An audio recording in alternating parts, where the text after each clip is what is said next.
¿Qué tal, Julieta? ¿Cómo estás? Un gusto comunicarme con ustedes. Ahí la querida provincia de Corrientes, que es una provincia muy cara al sentimiento del ejército argentino.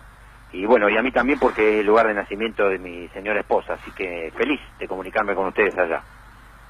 Muchísimas gracias, general. Discúlpeme un momento, le voy a pedir a mi equipo técnico que me solucione un poco el retorno porque lo estoy escuchando realmente muy, pero muy lejos. A ver si ahí lo escucho mejor. Ahí lo escucho perfecto. Muchísimas gracias. Perfecto. Dale, perfecto. General, más que nada queríamos preguntarle, ¿no? Porque claro, a partir de este decreto 683 se generaron un montón de idas y vueltas y de ideas y de contraideas sobre lo que significa puntualmente el decreto. Y por eso mi primera pregunta hacia usted sería, ¿cuál es el rol que va a comenzar a cumplir a partir de ahora, van a empezar a cumplir las Fuerzas Armadas?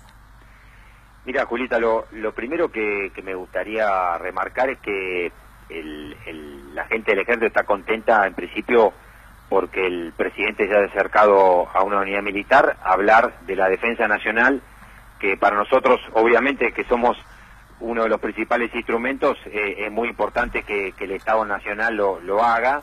Y obviamente esta presencia del presidente, el hecho que haya remarcado lo que nosotros siempre decimos, pero qué bueno que lo diga el comandante en jefe, que lo mejor que tienen las Fuerzas Armadas son su gente, su preocupación por el tema salarial, por el tema de la familia y la obra social, para nosotros es muy bueno. Respecto a lo que me preguntabas del decreto, obviamente nosotros recién salió hoy a la mañana en Boletín Oficial y lo estamos analizando casi al mismo tiempo que ustedes, obviamente con la orientación del Ministerio de Defensa, pero nosotros básicamente, si se lee en profundidad el decreto, es claro que no hay ningún cambio en la Ley de Defensa y en la Ley de Seguridad Interior.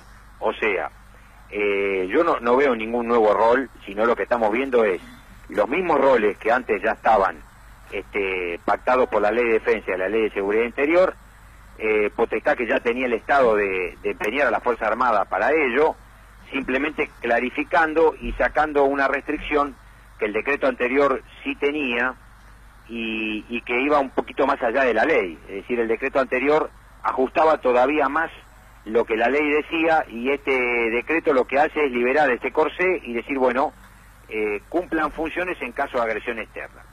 Eso es lo que nosotros estamos preparados y dispuestos a hacer. Obviamente entusiasmados que el Estado argentino y su gente nos tenga en cuenta y dispuestos a cumplir la misión. Perfecto, sí. Todavía es una etapa operativa nueva, estamos en la fase de planeamiento y esto, si bien el ejército es una parte importante por la cobertura que tiene en todo el país, sobre todo en la frontera norte, es una operación del Estado Mayor Conjunto y obviamente conducida por el Ministerio de Defensa. Pero por supuesto estoy aquí para responder las preguntas que tengan y las que les pueda responder, ¿no? Le agradezco, general. Realmente, bueno, uno lo que ve como en las primeras líneas o lo que puede leer así a grosso modo en cuanto al decreto, va a ser muy importante la participación de ustedes en las zonas fronterizas y ahí es donde nosotros también nos volvemos un poco protagonistas del hecho de que ustedes estén colaborando, ayudando, trabajando en conjunto con Gendarmería en la lucha contra el narcotráfico. Hay una restricción clara en la Ley de Seguridad Interior respecto a qué pueden hacer las Fuerzas Armadas y qué no pueden hacer. Bien. Respecto a lo que pueden hacer es proporcionar apoyo logístico a las fuerzas de seguridad en estas luchas. O sea, ¿cómo lo proporcionan? Con capacidad de transporte, con eventualmente ingenieros, comunicaciones. Es decir, no hay y no lo cambia el decreto para nada, no hay una intervención directa de las Fuerzas Armadas en la lucha contra el narcotráfico. Perfecto. No la hay. Lo que le cabe a cualquier ciudadano lógica es que si el ejército en sus actividades propias incrementa la presencia en determinadas zonas de frontera, obviamente esto tiene un factor que hace que eventualmente las fuerzas de seguridad puedan concentrarse en otros puntos para cumplir mejor su misión. No sé si con esto soy un poco... Sí, quedó más claro, ¿no? Porque respecto a lo que se puede hacer y lo que no se puede hacer, Julieta. Porque uno entendía... Esto no cambia la ley. Bien. La ley dice claramente que el ejército no puede involucrarse en esto, en esta cuestión, y de hecho no lo va a hacer porque no va a vulnerar nunca la ley. Y ¿qué es lo que puede hacer? Que es apoyar al que lo hace, y lo hace con estos medios que no son la intervención directa o, para ser más claro, el ejército no va a salir a patrullar a buscar narcotraficantes, esa no es su función. Va a prestar la logística para que lo pueda hacer Gendarmería. Sí, entendí bien. Gendarmería, claramente. Está perfecto. O la prefectura, ¿no? Sí. Las zonas ribereñas de los ríos que ustedes conocen bien. Exactamente. Cuando se habla de que a partir de ahora van a poder actuar en eventos de carácter estratégico, ¿de qué estamos hablando concretamente? La interpretación que hacemos, esto tiene que ver con un poco lo que no nos ha ocurrido todavía, gracias a Dios, en el país, pero sí en otros países, y con la evolución que esto puede tener. Si uno ve los considerandos del decreto, están hablando de acciones que puedan generarse en el exterior, pero que tengan influencias en el interior del país. Si este país sufriera un gran atentado, como ocurrió el 11 de septiembre en Estados Unidos, Dios no lo quiera, lo repito, sí, pero la eventualidad, acá la Argentina ha sufrido 2 agresiones, de menor característica, pero muy importante en el costo de vidas humanas en la ciudad de Buenos Aires.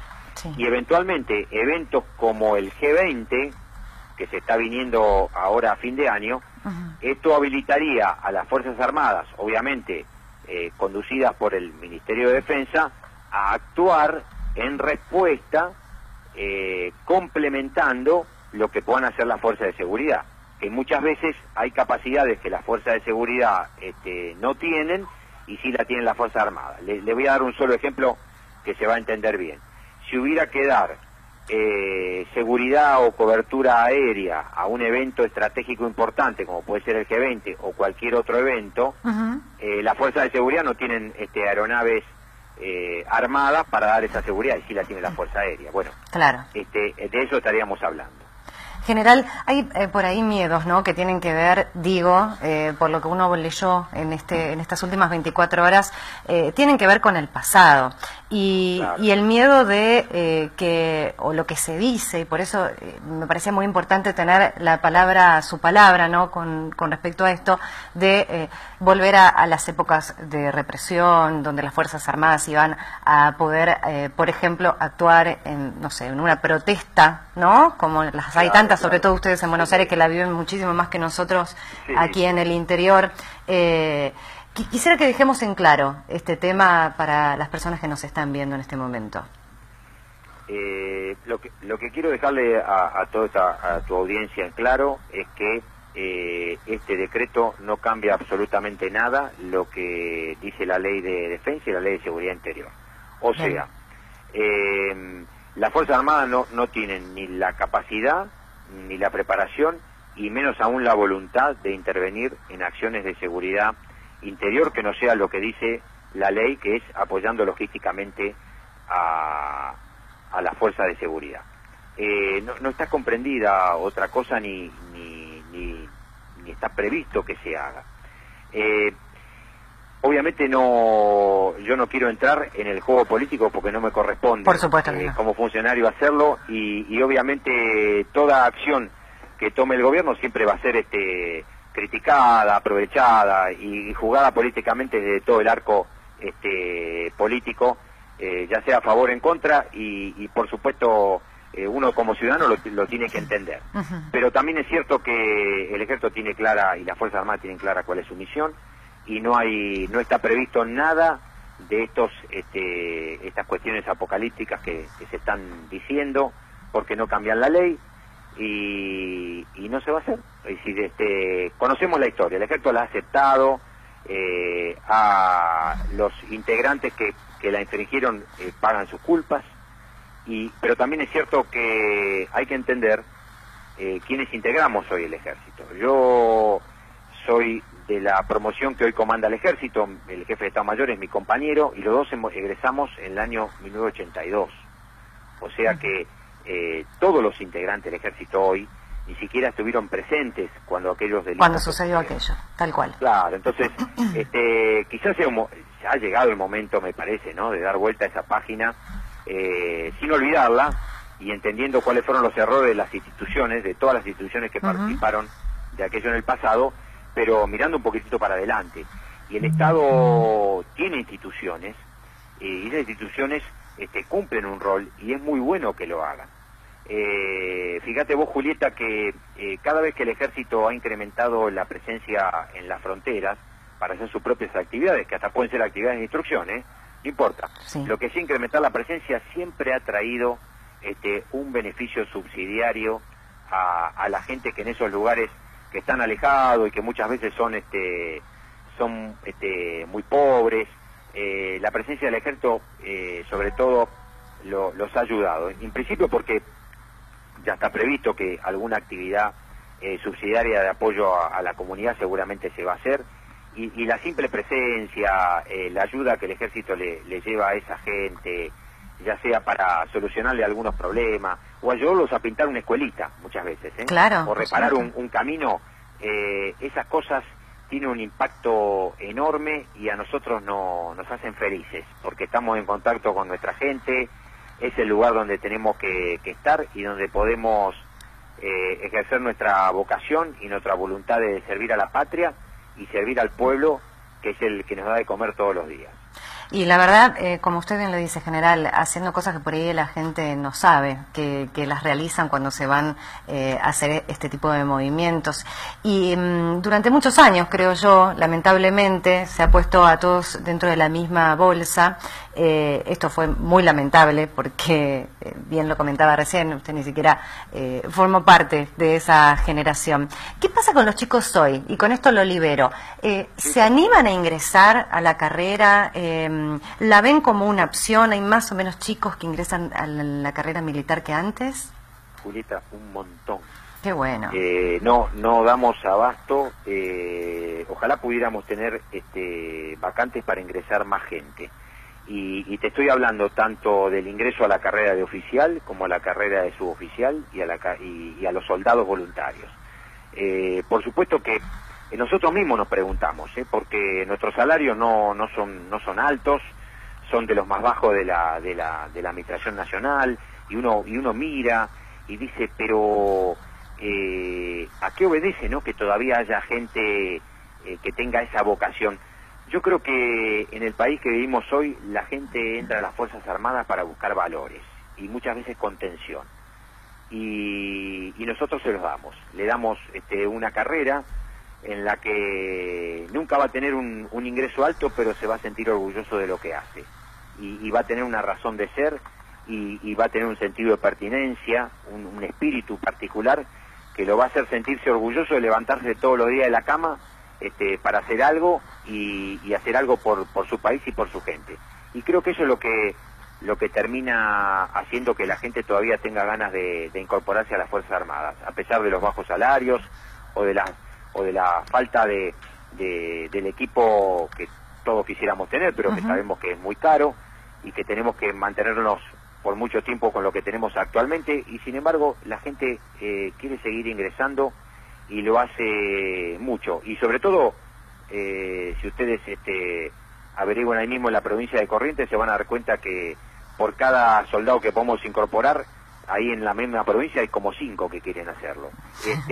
Y realmente eso nos hace sentir orgullosos, porque sabemos que todavía es una organización que el pueblo la quiere y la ve como una opción de vida. General, ha sido un placer poder charlar con usted y que nos explique bien de qué se trata este decreto que salió hoy en el boletín oficial. Muchísimas gracias por estos minutos que nos ha prestado. Por favor, Julieta, un abrazo grande y un cariño enorme a todos los correntinos, que los tengo en el corazón, porque sé lo patriotas que son, sé lo que quieren al ejército, y bueno, como te dije al principio, mi señora es nacida ahí, así que tengo una parte de mi corazón allí. Porque Corrientes tiene Payé y usted se lo llevó para su casa. Yo me lo llevé. Muchas gracias, general. Hasta luego. Gracias, Julieta. Que tenga buen día. Hasta luego. Buenos días.